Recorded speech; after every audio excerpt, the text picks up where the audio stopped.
জীবন যেন বহতা নদীর মতো, চলার পথে কত বাক মোহনা শত, আছে আরো দ্বন্দ্ব আলো আধারের, বেছে নিতে হবে তাই পথ আমাদের। আসসালামু আলাইকুম প্রিয় দর্শক, আপনারা যারা দেশে আছেন প্রবাসে, সবাইকে জানাই অনেক অনেক প্রীতি ও শুভেচ্ছা। শুরু হলো অ্যান্টিবাই আয়োজিত এবং লাভ হলো নিবেদিত টক শো আলোকপাত। আমাদের আজকের বিষয় রাহমাতুল আলামিন।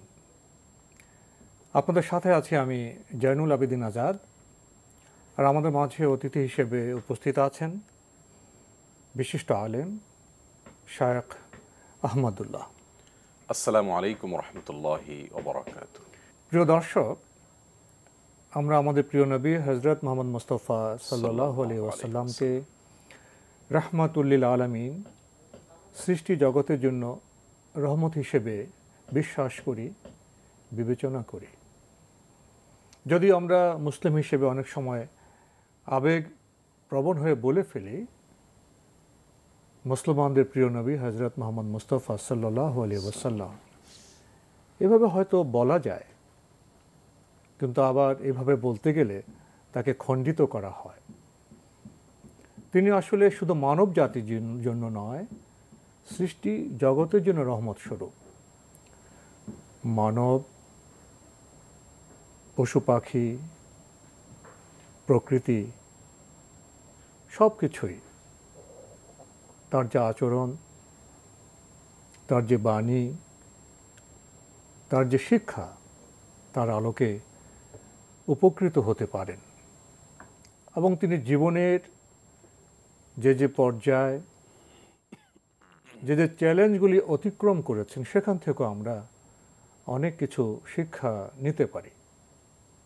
আজকেও আমরা তেমন বিষয়, তেমন ঘটনার সাথে পরিচিত হব আমাদের বিশিষ্ট শায়খ জনাব আহমদুল্লাহর কাছ থেকে। গত পর্বে বোধহয় আমরা ইথিওপিয়ায় যে হিজরত হয়েছিল সে বিষয়ে আমরা কিছু কথা বলেছিলাম। সেই সূত্রে কিছু কথা আপনার কাছ থেকে শুনতে চাইব। এরপরে একটি বিশেষ বিষয় আপনার কাছে জানতে চাইব। ইথিওপিয়ায় যে আশ্রয় নিয়েছিল মুসলমানরা, তাদের তো ফেরাতে চেয়েছিল মুশরিকরা, কাফেররা, এবং সেখানে মক্কার যারা মুশরিক তারা মুসলমানদের সাথে কেমন আচরণ করেছিল, তাদের প্রচেষ্টা এবং উদ্যোগটা কেমন ছিল? আলহামদুলিল্লাহ ওয়াসসালাতু ওয়াসসালামু আলা রাসূলিল্লাহ ওয়া বাদ। ইথিওপিয়ার বিষয়ে আমরা বিস্তারিত গত পর্বে বলেছিলাম যে 2 দফায় রাহমাতুল আলামিন দুর্বল মুসলিমদেরকে জালিম এবং অত্যাচারীদের হাত থেকে রক্ষা করবার জন্য ইথিওপিয়াতে পাঠিয়ে দিলেন। সেখানকার শাসক নাজাশী তার সত্যের প্রতি যে অবিচলতা এবং আকুণ্ঠ সমর্থন, সেটির কারণে মক্কার মুশরিকরা, পৈত্তলিকরা তারা চেষ্টা চালিয়েছিল সেখান থেকে দুর্বল মুসলিমদেরকে মক্কায় ফিরিয়ে আনতে, কিন্তু তার দৃঢ়চেতা সিদ্ধান্তের কারণে, সত্যের সাথে তিনি আকুণ্ঠ সমর্থন দেওয়ার কারণে যখন মক্কার মুশরিকদের এই প্রচেষ্টাটি ব্যর্থ হয়ে গেল, তখন তারা একরকম নিরাশ হয়ে উঠল এবং অনেকটা হিংস্র হয়ে উঠল। যখন দেখলো যে তাদেরকে ফেরানো যাচ্ছে না, বরং তারা একটা আশ্রয়ের জায়গা পেয়ে গেল স্থায়ীভাবে।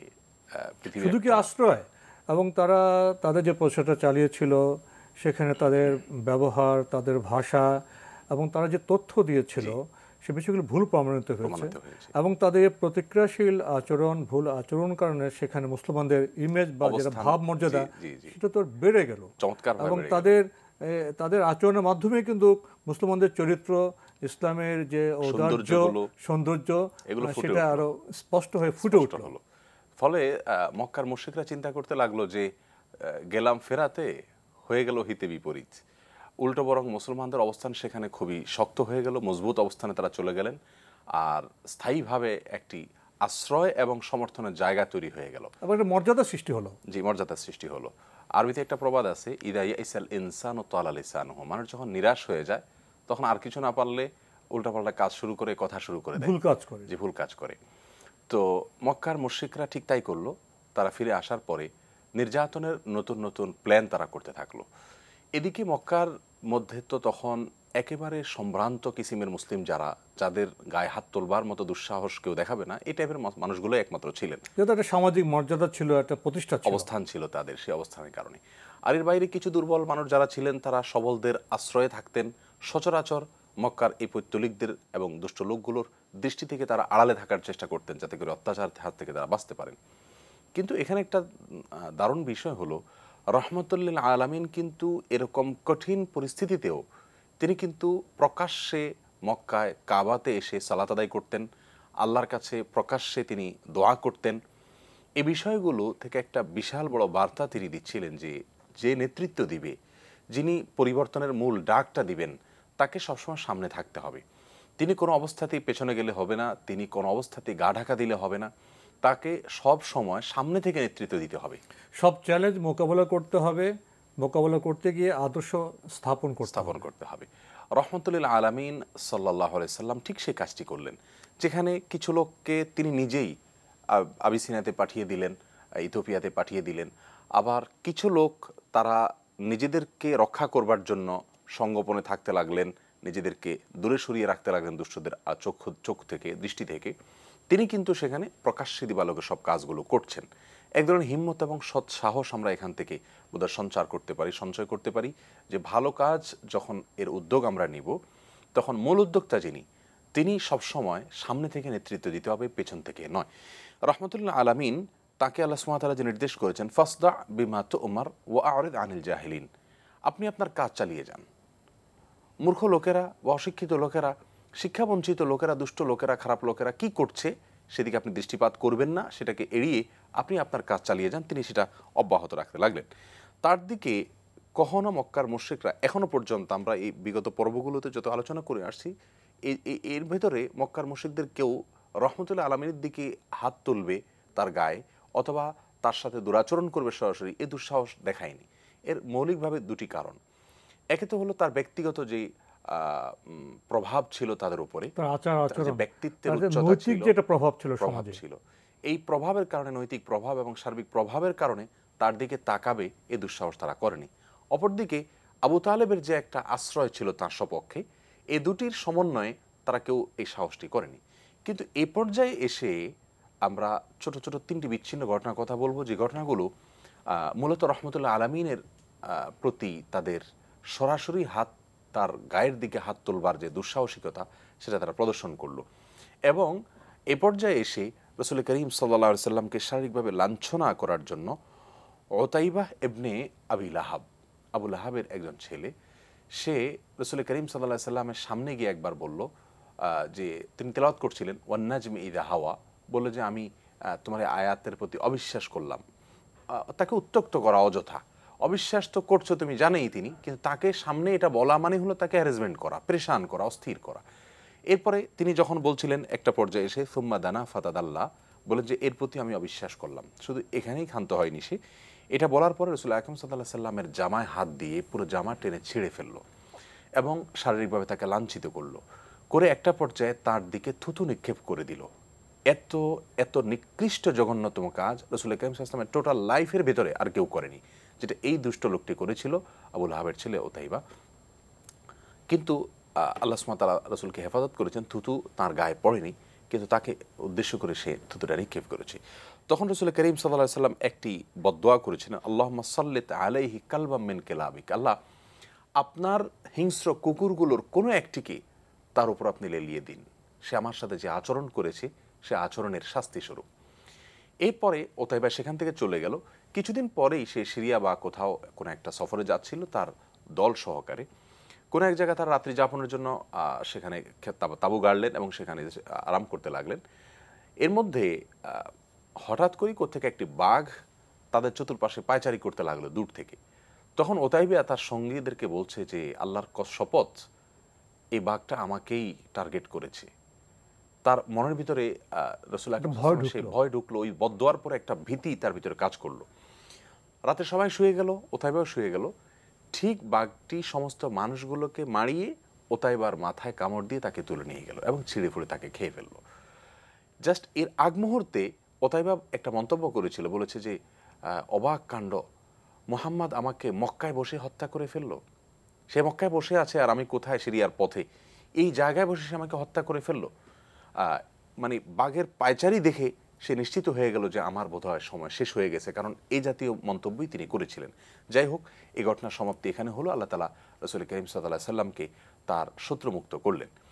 দ্বিতীয় ঘটনা যেটা বলতে চাই, আবু জাহাল তার দলবল সহকারে রাসূল আকরাম সাল্লাল্লাহু আলাইহি ওয়াসাল্লাম ঘিরে ফেললো মক্কার কোনো এক জায়গাতে, এমনভাবে ঘিরে ফেললো যে এখন তাকে অ্যাটাক করা হবে এবং হত্যা করা হবে, এবং সব ধরনের প্রস্তুতি তারা সম্পন্ন করলো।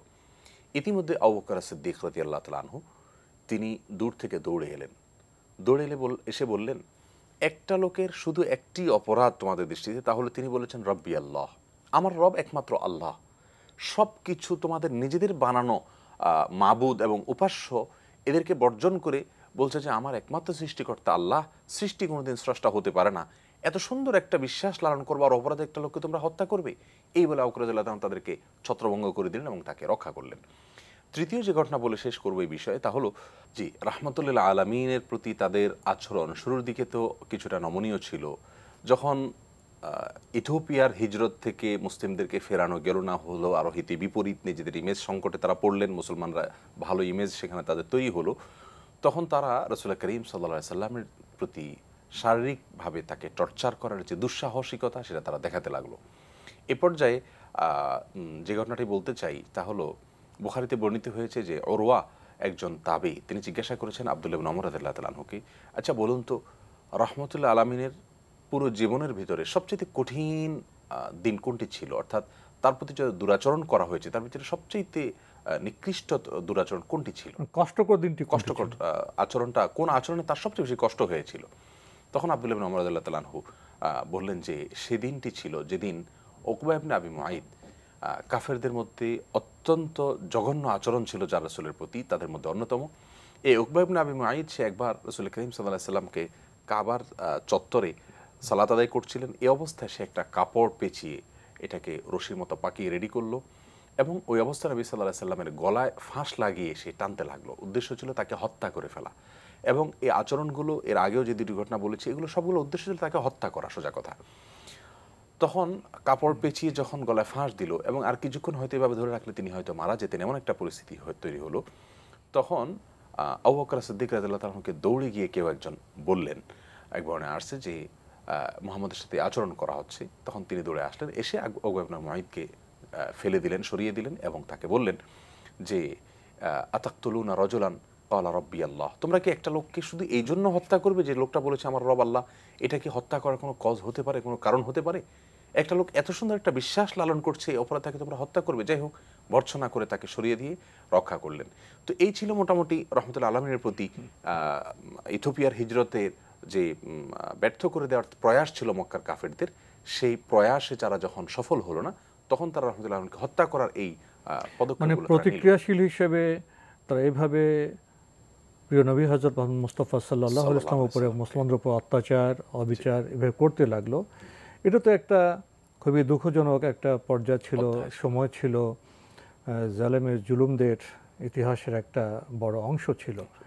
এরপরেও তো আবার একটু সুসংবাদ দেখা যায়, অন্ধকারের পরে তো আলো আসে। এরপরে আমরা ইতিহাসের ধারাবাহিকতা লক্ষ্য করলাম, হযরত হামজা এবং হযরত উমর ইসলাম গ্রহণ করলেন, তখনকার পরিস্থিতি এবং প্রভাবটা কেমন ছিল? জি, আপনি ঠিকই বলেছেন, অন্ধকারের পরেই আলো আসে। আল্লাহ সুবহানাহু ওয়া তাআলা বলেছেন ইন্না মাআল উসরি ইউসরা, কষ্টের পরেই সুখ আসে। এটা আল্লাহ সুবহানাহু ওয়া তাআলার নিয়তি, আল্লাহ তাআলার সিস্টেম, তার পদ্ধতি, সুন্নাত, আল্লাহর পদ্ধতি এটা। মুসলিমদের যখন কোনোভাবেই তাদের সাথে আদর্শিকভাবে পেরে ওঠে না মানুষ, শুধু মুসলিমদের নয়, সব ক্ষেত্রেই দুনিয়াতে দুষ্ট লোকেরা যখন আদর্শিকভাবে পরাজিত হয়, তখন শারীরিকভাবে এবং নানাভাবে অত্যাচার শুরু করে দেয়, নির্যাতন শুরু করে দেয় সত্যের আলোকে থামিয়ে দেওয়ার জন্য। কিন্তু আল্লাহ সুবহানাহু ওয়া তাআলা কখনো সেটা থামতে দেন না। হয়তো সাময়িক কষ্ট হয়, মুসলমানদেরও তাই, হয়তো কিছু পরীক্ষা নেন আল্লাহ সুবহানাহু ওয়া তাআলা। অতএব মুসলিমদের রহমতুল্লাহ আলমিনের জীবনের এই পর্যায় থেকে বিশাল বড় একটা শিক্ষা এবং বার্তা নেওয়ার মতো বিষয় রয়েছে যে আমাদের জাতীয় জীবনে কিন্তু যত বিপদ আসবে তার মানে আমাদের সাথে যারা অত্যাচার করছে তারা আদর্শিকভাবে না পেরে হয়তো অত্যাচারের পথকে বেছে নিয়েছে, কিন্তু আল্লাহ সুবহানাহু ওয়া তাআলার পক্ষ থেকে সান্ত্বনা হলো যে অন্ধকারের পরে আলো, রাতের পরে ভোর আসে। রহমতুল্লাহ আলমিনের প্রতি অত্যাচারের স্টিম রোলার যখন চলছে, তাকে হত্যার যখন ষড়যন্ত্র চলছে, তখন দুটি সুসংবাদ পরপর আল্লাহ সুবহানাহু ওয়া তাআলা মুসলমানদেরকে দিলেন এবং মানসিকভাবে চরমভাবে চাঙ্গা হয়ে গেলেন মুসলমানরা। তার ভিতরে একটা ছিল হামজা রাদিয়াল্লাহু তাআলা আনহু, রাসূলুল্লাহ সাল্লাল্লাহু আলাইহি ওয়াসাল্লামের চাচা, খুব ইয়াং ছিলেন বয়সে, তার ইসলাম গ্রহণ খুবই তেজস্বী ছিলেন। জি, তার ইসলাম গ্রহণের পরপরই দ্বিতীয় যে ঘটনাটি মুসলমানদেরকে খুব বেশি অনুপ্রাণিত করলো তা ছিল ওমর রাদিয়াল্লাহু তাআলা আনহু ইসলাম গ্রহণ। খুবই প্রভাবশালী ব্যক্তিত্ব ছিল, ইসলাম পূর্ব যুগেও, ইসলাম পরবর্তী যুগেও। হামজা রাদিয়াল্লাহু তাআলা ইসলাম গ্রহণের বিষয়টি আমরা এর আগেও হালকা করে বলেছিলাম। রাসূল করিম সাল্লাল্লাহু আলাইহি ওয়াসাল্লামকে যখন আল্লাহ তাআলা একটা আয়াত নাজিল করলেন, ও আনযির আশিরাতাকাল আকরাবিন, আপনি আপনার নিকট আত্মীয়দেরকে প্রকাশ্যে সতর্ক করুন, তখন তিনি সাফা পাহাড়ে দাঁড়িয়ে সকলকে একত্র করলেন ডেকে ডেকে এবং সকলকে বিশেষ এক কৌশলের মাধ্যমে সাবধান করতে লাগলেন। তখন প্রচলিত যে কৌশল ছিল তা সেটা প্রয়োগ করে পাহাড়ের চূড়ায় দাঁড়িয়ে সতর্ক করলেন। একটা পর্যায়ে আবু লাহাব তখন রাসূল করিম সাল্লাল্লাহু আলাইহি ওয়াসাল্লামের দিকে, আবু লাহাব অথবা আবু জাহাল মতান্তরে, রাসূল আকরাম সাল্লাল্লাহু আলাইহি ওয়াসাল্লাম দিকে আবু লাহাব সে একটা পাথর নিক্ষেপ করে মারল এবং এই পাথরে রাসূল আকরাম সাল্লাল্লাহু আলাইহি ওয়াসাল্লামের শরীর থেকে রক্ত ঝরে পড়লো। এক বর্ণনা অনুযায়ী মাথা থেকে রক্ত ঝরে পড়লো, বুখারীতে বর্ণনাটি আসছে। তখন হামজা দূরে ছিলেন, তিনি আবু লাহাব এবং আবু জাহালদের দলেই ছিলেন, কিন্তু দূর থেকে এসে যখন তিনি শুনতে পেলেন যে তার ভাতিজা, বাবাহারা ভাতিজা, তার প্রতি আচরণ করা হয়েছে, তখন প্রতিবাদ স্বরূপ তিনি বললেন যে আমি আমার ভাতিজার ধর্মে দীক্ষিত হয়ে গেলাম, দেখি কে ঠেকায়, আমার ভাতিজার দিকে কে এবার তাকায়। ভাতিজার প্রতি খুব যেমন স্নেহ ছিল, তখন শ্রদ্ধা ছিল, ভালোবাসা ছিল। সেখান থেকে, সেই জায়গা থেকে তিনি ইসলাম গ্রহণ করলেন এবং এসে আশহাদু আল্লা ইলাহা ইল্লাল্লাহ ওয়া আশহাদু আন্না মুহাম্মাদান আবদুহু ওয়া রাসূলুহু বলে ঘোষণা দিলেন ইসলামে প্রবেশের। এবং এটা ঘোষণা দিয়েই তিনি প্রথমে চলে গেলেন আবু জাহালের বাড়িতে, দরজা নক করলেন এবং তাকে বের করলেন। তাকে বললেন যে দেখো, আমার ভাতিজার সাথে কৃত আচরণের প্রতিবাদ স্বরূপ আমি কিন্তু ইসলাম গ্রহণ করলাম। এবং আবু জাহালকে নানামুখী আপনার শব্দবাণে জর্জরিত করলেন তিনি, তাকে আক্রমণ করে করে কিছু কথা বললেন, কিন্তু আবু জাহাল খুব নীরবে সেগুলোকে সহ্য করেছেন, কারণ হামজার যে অবস্থান সেটা আবু জাহাল জানতেন। যাই হোক, পরবর্তীতে লোকেরা যখন আবু জাহালকে লজ্জা দিচ্ছিল যে তোমাকে হামজা এত শক্ত শক্ত কথা বললো, তুমি চুপচাপ থাকলে এত বড় নেতা হয়ে, তখন বললো যে দেখো, আমি মুহাম্মদকে অনেক কষ্ট দিয়েছি তো সেজন্য সে বলেছে, একটা ওজোর সে দাঁড় করালো। হামজা রাদিয়াল্লাহু ইসলাম গ্রহণের পর মুসলমানদের মধ্যে মানসিকভাবে অনেক বেশি শক্তি সঞ্চার হলো। মুসলমানরা এক ধরনের হিম্মত এবং সাহস পেলেন যে আমরা বোধহয় একেবারে হারিয়ে যাব না, আমাদেরকে আল্লাহ সুবহানাহু ওয়া তাআলা কিছুকাল পরীক্ষা করলেও তারপরে আল্লাহ তাআলা সান্ত্বনা একটা উপলক্ষ দিচ্ছেন। সামাজিকভাবে অবস্থান করার, ইসলামকে লালন করার একটা ভিত্তি খুঁজে পেলেন, ভিত্তি তারা খুঁজে পেলেন। আর এই ঘটনার ঠিক কয়েকদিন পরেই, মাত্র 3 দিন পরেই রাসূল করিম সাল্লাল্লাহু আলাইহি ওয়াসাল্লামের একটি দোয়া ছিল। বৃহস্পতিবার রাতে তিনি দোয়াটি করেছিলেন, আল্লাহুম্মা আইজ্জিল ইসলামা বিআহাব্বির রাজুলাইনি ইলাইক। আল্লাহ, আপনার কাছে যাকে ভালো লাগে, আমি দুজন লোকের ব্যাপারে আপনার কাছে দোয়া করছি, তাদের একজনকে দিয়ে আপনি ইসলামকে শক্তিশালী করুন। তাদের একজন হলো আবু জাহাল, আরেকজন হলো ওমর। আপনি যাকে পছন্দ করেন আল্লাহ, তাদের একজনকে দিয়ে আমার ইসলামকে অন্তত সামাজিকভাবে আপনি শক্তিশালী করে দিন। এই দোয়া রাসূল আকরাম সাল্লাল্লাহু আলাইহি ওয়াসাল্লাম বৃহস্পতিবার রাতে করলেন এবং হামজার ইসলাম গ্রহণের মাত্র 3 দিনের পরে ঘটনা, অর্থাৎ পরপর দুটি সুসংবাদ আল্লাহ সুবহানাহু ওয়া তাআলা দিলেন। মাত্র 3 দিন পরের ঘটনা, আর ঘটনাটা ছিল নবুয়তের 6ষ্ঠ বর্ষে। তার মানে মুহাম্মদ রাসূলুল্লাহ সাল্লাল্লাহু আলাইহি ওয়াসাল্লাম নবী হওয়ার পরে 6টি বছর পার হয়ে যাচ্ছে। ঠিক এরকম একটি সময় এসে আল্লাহ সুবহানাহু ওয়া তাআলা এই বিশাল বড় সুসংবাদ দিলেন। ওমর রাদিয়াল্লাহু তাআলা আনহু মানে হলো ইসলামের ইতিহাসের অবিচ্ছেদ্য অংশ। রহমতুল্লাহ আলামিনকে আমরা নিয়ে কথা বলতে হলে ওমর রাদিয়াল্লাহু তাআলার জীবনে অত্যন্ত বড় আকারে চলে আসে। আমরা খুব বেশি বড় করে বলতে পারবো না, তবে ইসলাম গ্রহণের বিষয়টা আমরা বলি। ওমর রাদিয়াল্লাহু তাআলা আনহু তিনি কিন্তু সমাজের ব্যতিক্রম একটা মানুষ ছিলেন এই দিক থেকে যে আসলে তার সম্পর্কে আমাদের বোধহয় একটু বেশি করে বলতে হবে, এবং তার ইসলাম গ্রহণের ইতিহাস এবং পারিপার্শ্বিক প্রভাব, এটা বলতে গেলে যে সময়টা দরকার সেটা আমাদের হাতে এখন নেই। আমরা ইনশাল্লাহ পরবর্তী পর্যায়ে আমরা এই মহান খলিফা সম্পর্কে, এই মার্দে মুজাহিদ সম্পর্কে আমরা ইনশাল্লাহ আপনার কাছ থেকে জানতে চাইব। শেখ আহমদুল্লাহ, আপনি কষ্ট করে আমাদের স্টুডিওতে এসেছেন, সময় দিয়েছেন, সেজন্য আপনাকে অনেক ধন্যবাদ। আপনাকে অনেক ধন্যবাদ। প্রিয় দর্শক, আমরা এতক্ষণ দেখছিলাম অ্যান্টিবি আয়োজিত এবং লাভেলো নিবেদিত টক শো আলোকপাত। আমাদের আজকের বিষয় রাহমাতুল্লিল আলামিন। আমাদের অনুষ্ঠান আপনারা অ্যান্টিবি অনলাইনেও দেখতে পারবেন, ভিজিট করুন www.antibibd.com। এছাড়া ইউটিউবে এবং আমাদের ভেরিফাইড ফেসবুক পেজে অনুষ্ঠান দেখতে পারবেন। আজকের যে পর্ব, এই পর্বে আমরা কয়েকটি গুরুত্বপূর্ণ বিষয় সম্পর্কে উপলব্ধি করলাম। ধৈর্যের এবং ইমানের পরীক্ষা দিয়ে যখন মুসলিমরা সমাজে চ্যালেঞ্জের মুখোমুখি হলেন, সমাজে অন্যায়, অবিচার, জুলুমের মুখোমুখি হলেন, তখন তারা হিজরতের পরীক্ষায় উত্তীর্ণ হলেন। তারা গেলেন ইথিওপিয়ায়। সেখানে শাসক ছিল খ্রিস্টান, কিন্তু তিনি নৈতিক ভাবনায় পুষ্ট ছিলেন। তিনি সত্যকে সমর্থন করতেন। মক্কার যারা মুশরিক ছিলেন, কাফের ছিলেন, তারা চেয়েছিলেন সেই ইথিওপিয়া থেকে মুসলমানদের ফিরিয়ে এনে নির্যাতন, নিপীড়নের মাধ্যমে ইসলামের যে অভিযাত্রা সেটাকে স্তিমিত করতে। তারা সেখানে গেলেন, প্রোপাগান্ডা করলেন, মিথ্যা প্রোপাগান্ডা।